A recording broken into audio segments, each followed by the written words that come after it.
Time now for an update from Fox Carolina News and Fox Carolina Weather. Weather rates certified most accurate. Good Monday afternoon. Hope you had a great weekend. A beautiful start to the week. We'll check in with Chief Meteorologist Kendra Kent in just a couple of minutes to see how your evening is shaping up, and a look ahead at the rest of the week as well.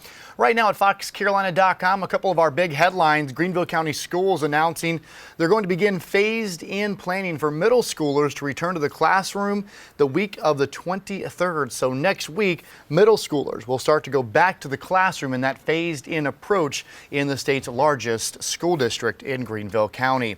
We also got an update from Seneca Police just a few minutes ago about a man and a teen who were killed in a double homicide. We have learned that they were doing a gun deal. They were going to sell a gun, and that it was a botched type robbery. Both of the victim and suspect fired at each other, and both ultimately died in that shooting. Unclear if they're looking for anyone else, but again, that information coming out that both of the victims here were actually the ones doing the shooting. We do know a train derailment in Anderson County under investigation right now. A couple of train cars, 3 of them, you can see they're off the track there. Fortunately, they did not turn over. No precaution, no hazmat situation, but the team's working out as a precaution.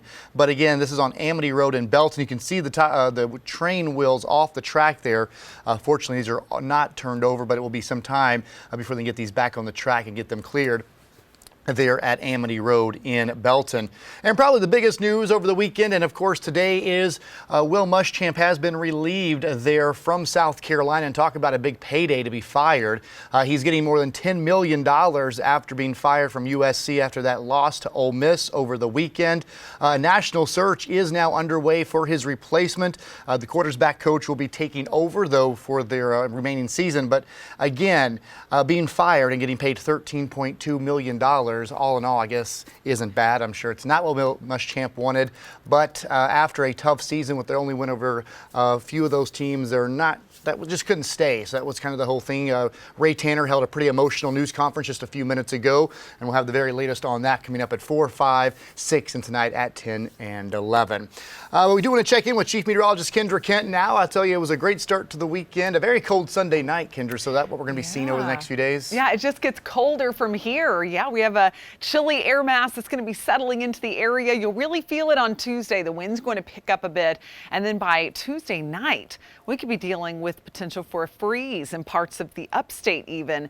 Going into the weekend, it'll turn a bit milder, but no rain is in sight. So if you're enjoying this sunshine, you will get to have much more of it throughout the week. For Tuesday morning's wake up, still plenty chilly. It's going to be in the upper 30s with a little bit of a breeze, so it could feel more like the mid to low 30s as you step out.